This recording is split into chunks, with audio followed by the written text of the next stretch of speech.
सिंध की बजट पेश होने जा रही है, तो मैं आपसे उस पर भी राय लेना चाहूँगा। सुनने में अभी तक ये आ रहा है कि कोई नया टैक्स नहीं लग रहा, जो तनख्वाहें हैं उसमें भी इजाफे का इम्कान है, और साथ ही कुछ नौकरियों के ऐलानात भी मुतवक्के हैं। तो आप समझते हैं कि जो प्रोविंशियल गवर्नमेंट्स हैं वो ज़्यादा फेडरल गवर्नमेंट से ज़्यादा परफॉर्म करें, क्योंकि लोग तो उस चीज़ को देखते हैं कि हम पे ज़्यादा टैक्स ना पड़े, हमें ज़्यादा रिलीफ मिले।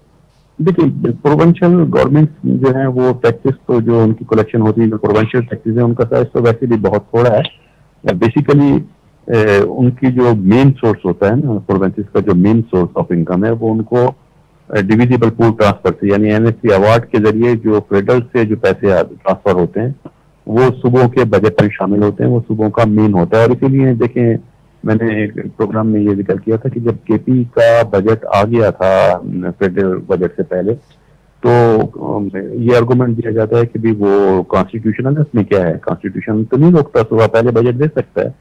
उसमें मसला ये है कि कॉन्स्टिट्यूशन नहीं रोकता, इसलिए कि मैकेनिज्म है। जो फेडरल बजट होता है उसमें कम से कम 3 ऐसे पॉइंट है फेडरल बजट में जिससे फेडरल बजट जो होता है वो प्रोविंसेस के बजट से जुड़ा हुआ होता है।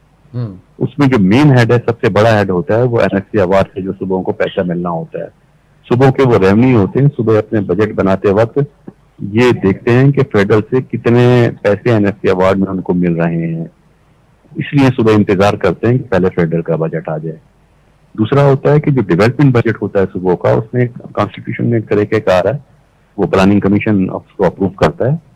उसमें हम एक टर्म यूज करते हैं, मैचिंग ग्रांट। मैचिंग ग्रांट का मतलब ये होता है कि जो सूबों के डेवलपमेंट के प्रोजेक्ट होंगे वो एग्जीक्यूट और उनको एडमिट तो प्रोविंस ही करता है, प्रोविंशियल गवर्नमेंट ही उनको एग्जीक्यूट करती है, लेकिन उस पर मैचिंग ग्रांट होती है। उस पर आधे पैसे जो होते हैं वो फेडरल से आते हैं, पैसे दोनों मिलके देते हैं सूबा और फेडरल। क्योंकि कोई अगर किसी सूबे में कोई रोड बनता है, हाईवे बनता है, ब्रिज बनता है, तो पूरे मुल्क को फायदा है ना, वो तो पूरे मुल्क यूज करता है उसको।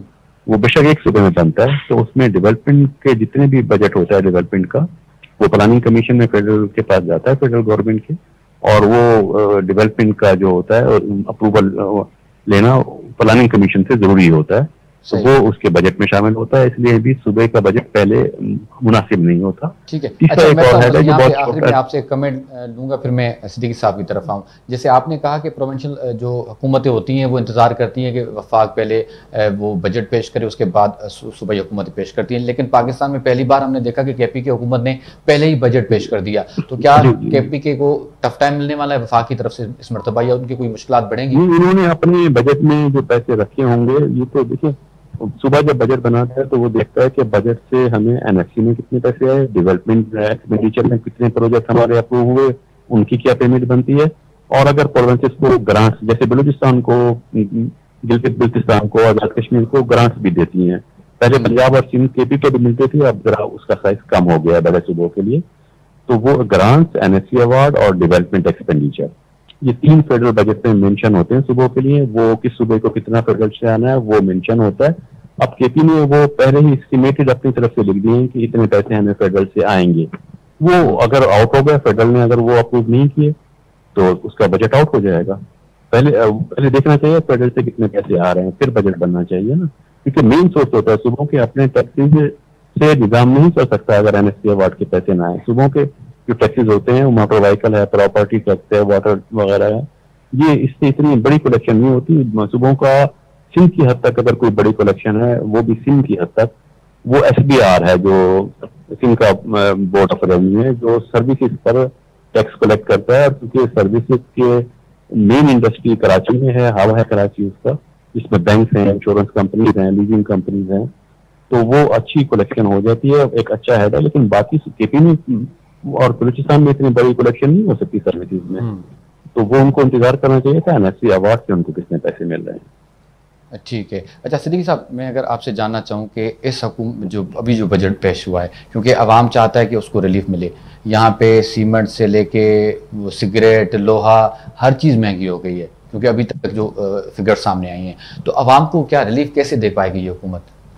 देखिए, जब ये बेसिक कमोडिटीज़ महंगी हो जाएंगी, लोहा आपके कंस्ट्रक्शन में यूज़ होता है, सीमेंट आपके कंस्ट्रक्शन में यूज़ होता है, हमारे पास जो बिल्डर कम्युनिटी है वो वैसे ही एक प्रेशर के अंदर है, प्रॉपर्टी के प्राइसेस आपने देखा थोड़ी हिट हुई, रियल एस्टेट पे 15 जो है फीसद वो टैक्स की बात हो रही है, एफपीसीआई ने उसको रद्द किया हुआ है। देखिए जो रियल एस्टेट पे लगाया हुआ है वो बिल्कुल सही है, ताकि देखिए कुछ पिछले 15-20 सालों में हमारे इंडस्ट्री से पैसा निकल के सारा जाता रहा प्रॉपर्टी के अंदर और वहां पे जाके पार्क होता रहा, और वो प्रॉपर्टी अप्रिशिएट होती रही, ट्रेडिंग होती रही, उसके अंदर ना एम्प्लॉयमेंट जनरेट हो रही है, एक बड़ा limited amount of tax generate और टैक्स रेवेन्यू जनरेट हो रहा है उसके अंदर, और जितना हमारा पैसा है वो इंडस्ट्री से निकल के प्रॉपर्टी में पार्क होता गया।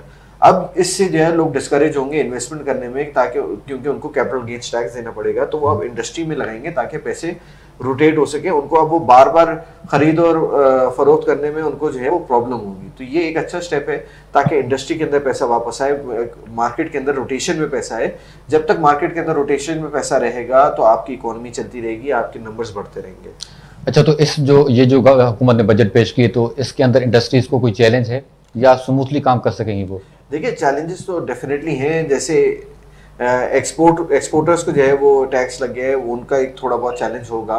हमें सबसे ज्यादा जो तंग कर रहा है इस वक्त इंडस्ट्रियलिस्ट को वो दो चीजें हैं, एक तो बिजली का बिल और दूसरा इंटरेस्ट रेट। जब तक हम यूटिलिटी, बिजली का बिल तो हर पाकिस्तानी को तंग कर रहा है, जब तक हम इन दो चीजों को कम नहीं करेंगे, कोई भी नई इंडस्ट्री लगाना मुश्किल है, कोई भी नई वेंचर स्टार्ट करना मुश्किल है। जो करंट एग्जिस्टिंग हमारे बिजनेसेस हैं उनकी ग्रोथ बड़ी रिस्ट्रिक्टेड है इसकी वजह से, तो ये एक चैलेंज है हमारे पास।